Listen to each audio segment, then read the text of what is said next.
called Forget Me Not and Tingles. Forget Me Nots and Tingles.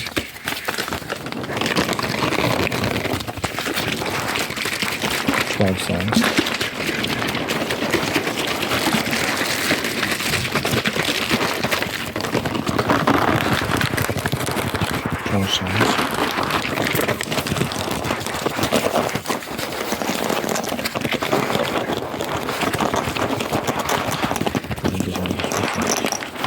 Poetry book called The Many Shades of Flowers. The Many Shades of Flowers. 40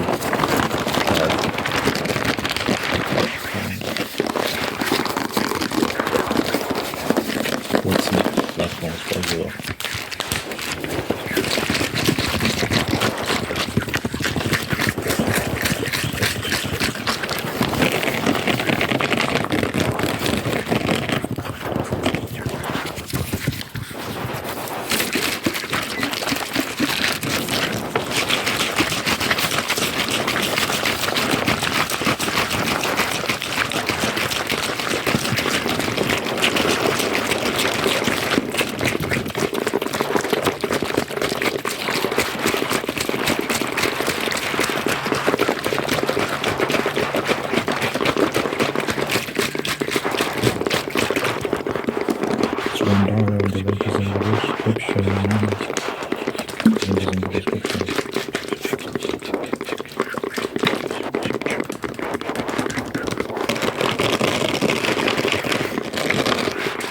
I started playing Bloodborne.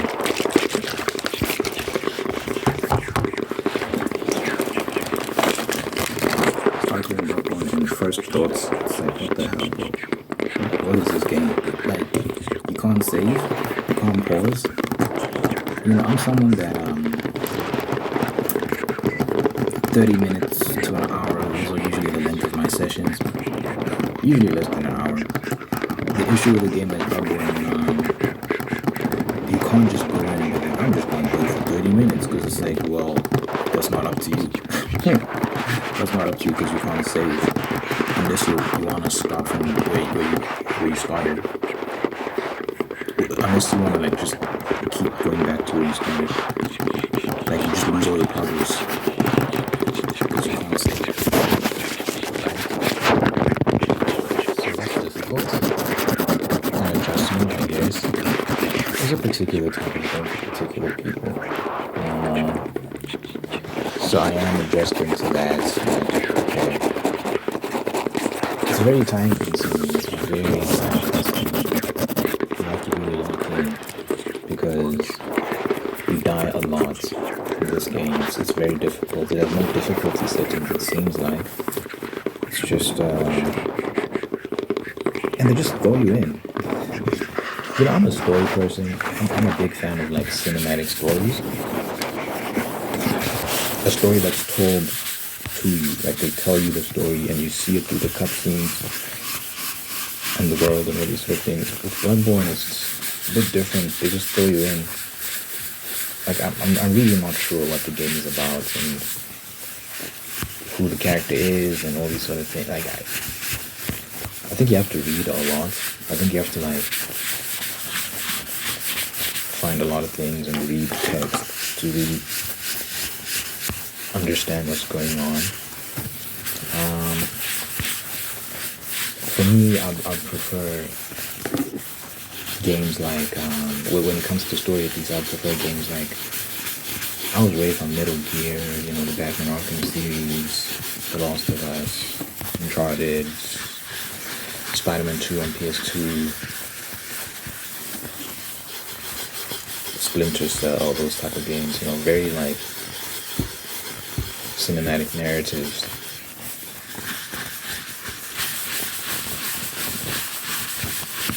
And it was easy to follow. Here it's like you just like figure it out yourself. I'm like, what? Just have to figure it out yourself, bro. I mean, I'm still in the early stages of the game. Maybe things will make sense as I progress. We'll see. I don't know.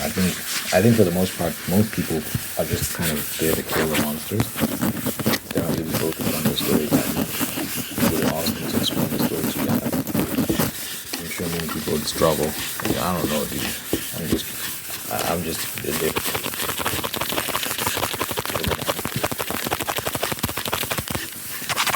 very nice, I guess.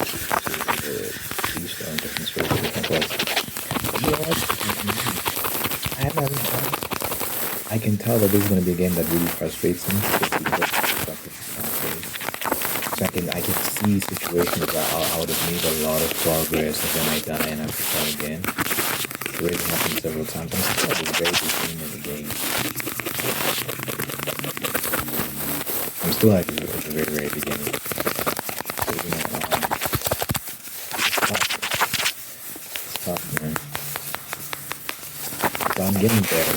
You know, I like how you got your I like how you got your left hand weapon, you got your right hand weapon, your left hand weapon is got the pistol, my right hand weapon is this very big axe. It's very cool though, you can like combine the two and it turns into one giant axe, very long, and it increases the reach of your attacks. And I love the animation for it, it just looks cool when you combine the two. I'm having fun, don't get me wrong. It is fun to play, figure out the different systems and different attachments and stuff, and I'm getting better. The enemies that really annoy me, I'm trying to figure out how to resolve. They're very fast and they're very hard to hit, and they take a lot of damage. So when you do hit them, they die almost instantly, so they're not very resilient. But you actually have to hit them, but that's difficult to do because they just move around a lot. The girl is very annoying.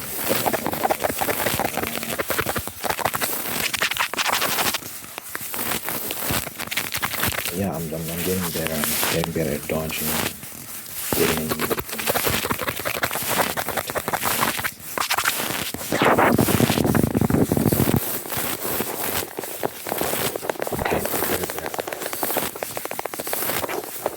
see if I finish this game. Let's see.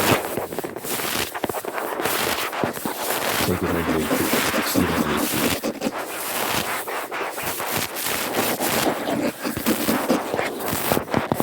I downloaded Red Dead Redemption 2. I'm gonna try it out. I don't have a great track record with Rockstar games. They're not for me. I've never enjoyed one. There hasn't been a Rockstar game I've played that I've had fun with. But I've just been seeing so many clips online, like YouTube shorts, for Red Dead Redemption, YouTube shorts, Red Dead Redemption 2, YouTube shorts, and they look interesting. The gameplay looks fun, so I'll try it. I heard the story is great too, so I'll try it out and see if I have fun. But I'm just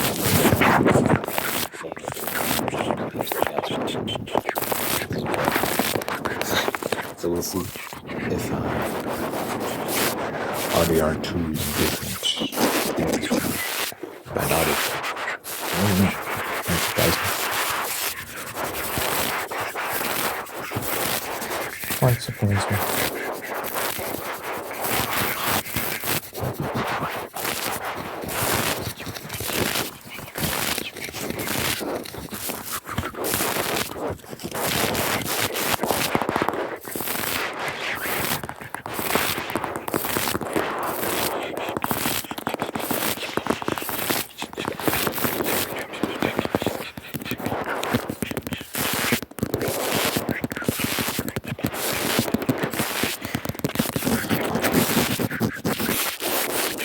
Yesterday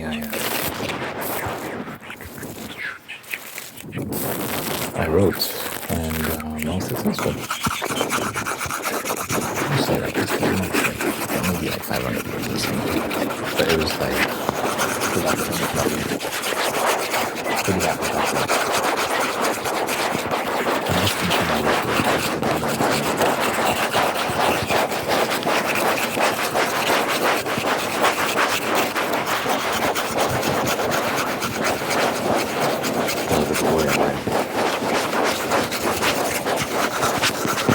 good to have it inside. Like I know doing it fits. just making things easy. It'd be a different story if I did have an I'll be rushing to figure it out. There is a certain plot detail.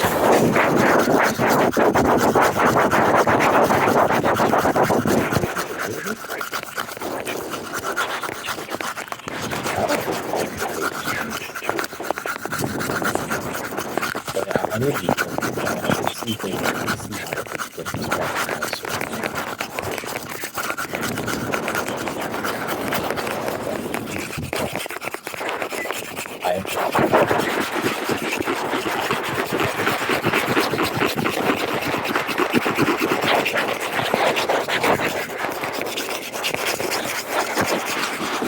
I can see how by exploring that character and then I could end up making the mistake of trying to tell multiple stories at once and getting distracted from the main narrative. I can see how they end up in that direction. So anyway, you gotta be careful, man. I'm treading lightly, I'm taking my time and just relaxing. I'm removing the burden of having to write every single day. You know, when you watch these videos like with writing advice, writing tips, they say you need to write every day because, you know, it's a skill. You're trying to build a skill. And I get it. I get the idea of practice makes perfect and you want to be honing your thought. But also,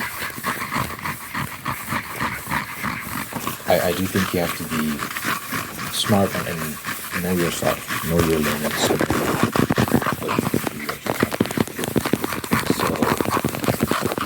I'm feeling like I've not been to outlet today. I try to just not do anything that force it because usually what I end up producing in those instances is not good and it can actually retract. It can take away from the story. You know, and it can make the experience very stressful, and in the long term, I might find that it's not sustainable, and I end up not finishing because I was putting too much pressure on myself. So there'll be days where I don't write that much. There'll be days where I don't write at all. There'll be days where I'm hit with a flood of inspiration and I got a ton, so I just gotta take it as it comes and be patient and really try my best to keep it simple, but good, fun to read. My goal is really just to, for this first one, to just have something that's, you know, it's decent. You can read it and you're like, oh, that was decent. There wasn't too much going on. It was easy to follow. Like, it would be nice if people love every aspect of it. But you know, let's just for the first book, my first completed novel, I just want something that people can be like, the dialogue was decent, the diction was decent. The world was decent. It was decent. It wasn't bad. Just as long as it's not bad, it was entertaining enough to keep you reading and like let you finish it. That's a great place to start. And then I build from there. You know, I write another one and I write another one and I get better and better and better.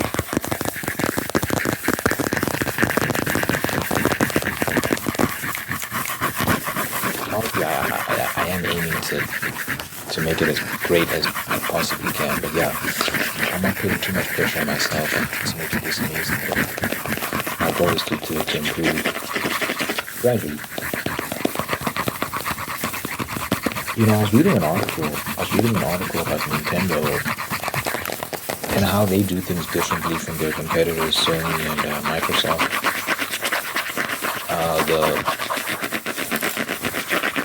What's this guy's name?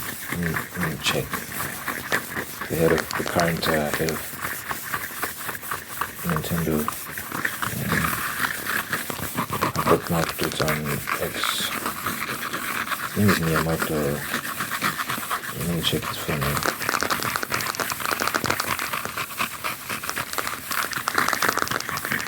This was a Japanese article, but you can translate it. Google has this automatic translate option. It translates. Shigeru Miyamoto.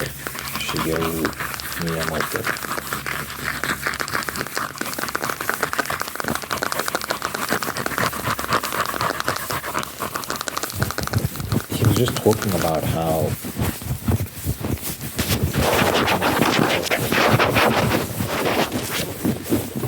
Nintendo's really focused on itself.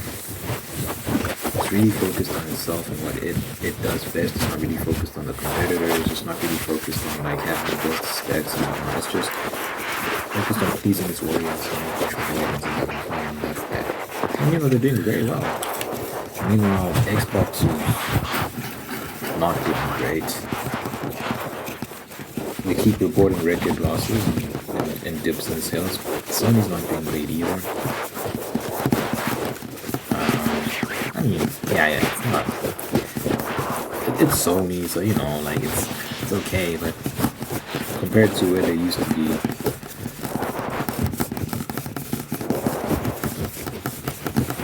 look, I don't want to exaggerate. The PS5 is on track to sell at least as much as the PS4, at least, which is pretty good, I guess, but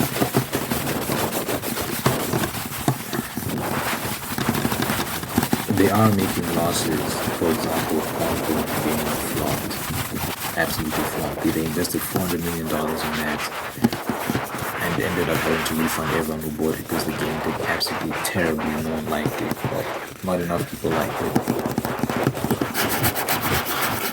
And there's other terrible decisions they've been making that are just pissing off fans, and they're not in a great place right now. They shouldn't take for granted their customers and the money that they're getting from customers, and they used to an announcement of the PS5 Pro and how overcharged it is, overpriced it is. Like, at some point people can just be like, you know what, I'm just not gonna buy their products anymore. And they can lose a lot of steam, they can lose a lot of fans. Nintendo's not doing it. They understand their customers. They understand what it is the brand is. Whereas Sony has kind of departed from a lot of those things. It's not the Sony of just creating, like, you know, it's like this is gonna graduate from this point where they've just become more and androgynous to like is androgynous to like a generic lines, like generic in their presentation. They're losing what made them distinctly unique because they're trying so hard to cater to all these different audiences instead of catering to their core fan base who want what made PlayStation in the first place.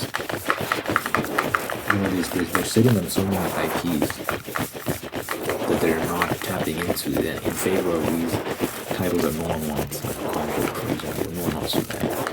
So they're just highly unappealing. Meanwhile, they've got Killzone that they haven't been able to Killzone in a while. And people have been asking for all sorts of things from them that they've been failing to deliver on. They're sitting on the treasure troves. They're neglecting it, you know. It would be nice to have it. Some people have been saying that they'd love a new Sly Cooper. There was another, what was that game called? Red Faction? Something, I can't remember. I don't know if that was there was some other game that the PlayStation exclusive that we haven't seen in a while. Like, why don't you remake that? You can either remake it or make a new one. Trust me, guys, there are a lot of IPs that are sitting on. Like, I'm not even scratching the surface. There are lots that they're just neglecting. And people are just wondering why you're not doing this. It's because the leadership is trash. They've lost their way. The company has always lost its way. Whereas Nintendo has a Nintendo Museum that is opening up next month, I believe. Or end of this month, I'm not sure. Wait, are we still in September? I think it's either opening up in October or November. Yeah, either way. It's a museum and it's primarily meant for employees. Because Miyamoto, what he does is he gives these talks. Every year when they hire new employees, he has a meeting with them, which is 2 to 3 hours long, and he just explains to them what Nintendo is, what the company represents, the do's and the don'ts, so on and so forth. Some people know what they're walking into. You can't just come in and be like, I want to change the company, I want to make it this, I want to make it that, I want to start doing this. You can't do that. Like, they tell you straight up, this is who we are, this is what we represent, this is our mission. So that you know what your job is. And if you can't do it, obviously you get kicked out. And that's how the brand remains consistent. That's how it remains on track. And they continue to give fans what they want. Because in reality, the fans fell in love with Nintendo because of what it's been historically. So all you have to do is just be who you've been historically, and people will be happy. You make some adjustments here and there, obviously, but for the most part, you remain the same. And your core fan base, which is the most important fan base, will be happy. All these other people on the periphery, they don't matter because they're here today, gone tomorrow. You have to service your core fan base. All these other people, like,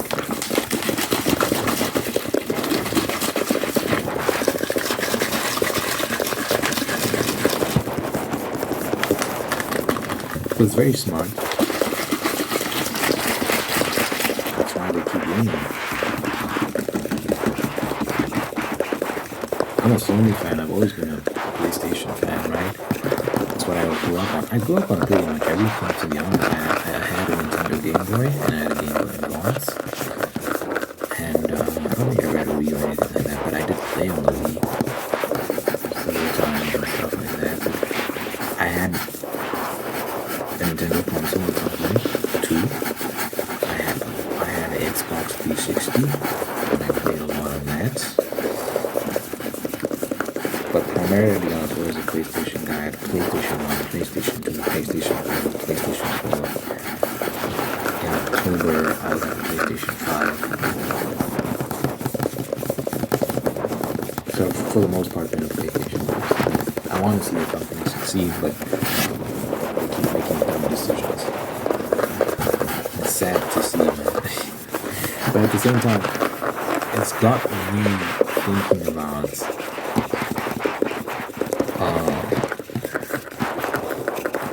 being a part of the solution, you know?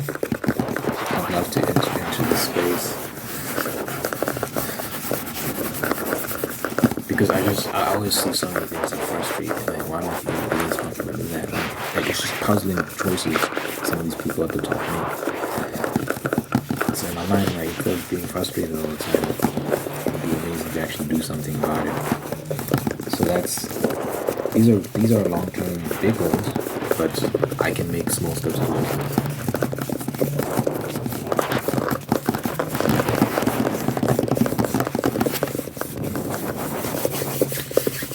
I can make small steps towards them.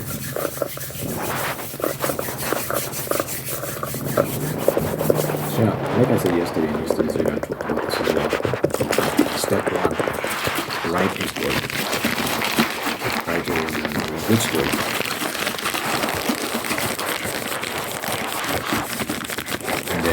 Repeat that again and again and again, and then step 2, if you turn one of those into a video game.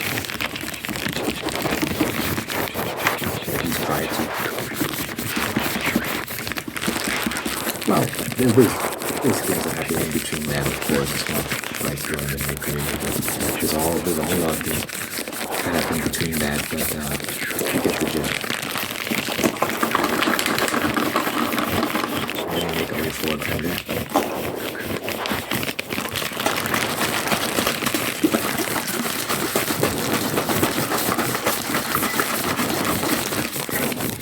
I do think it's important to vocalize it because everything is power of vocalizing. Sometimes people keep these things to themselves. But anyway, I think there's power in actually saying all this stuff out loud.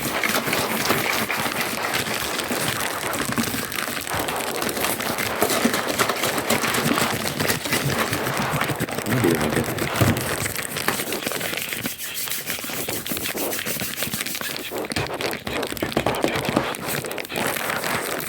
Yeah, after this summer, I'll eat breakfast and then play Bloodborne.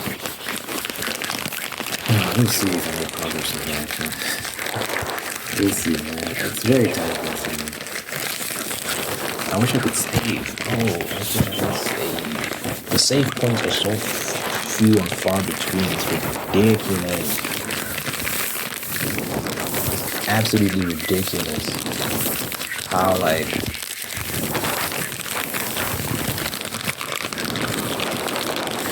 you reach a checkpoint, and then the next checkpoint, you don't know where the hell it is. Like, I've been playing for a while now. Where's the next checkpoint? Where someone kills you, you have to start again.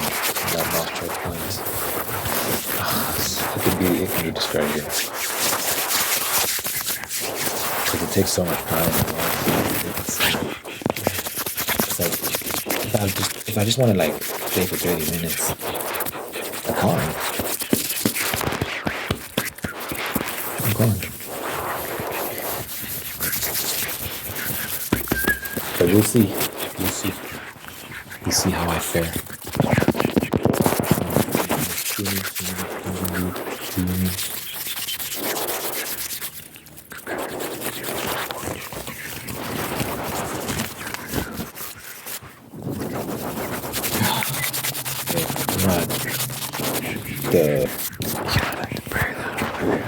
Dear Father God, I thank you for this individual watching us right now. Thank you for making them more unique and godly and path to speaks prosperity and purpose. Thank you for blessing this person. Lord, I give you a lot of love and thank you for blessing this person with love. Thank you for blessing this person with spiritual treasures so they can I'll give them thanks to the fun peace and continue to attract evil blessings. Get your presence to be felt in this person's life so they should go the sure that your love will be there for them. Good health, long life, happiness, and peace. Amen, amen, amen, amen, amen.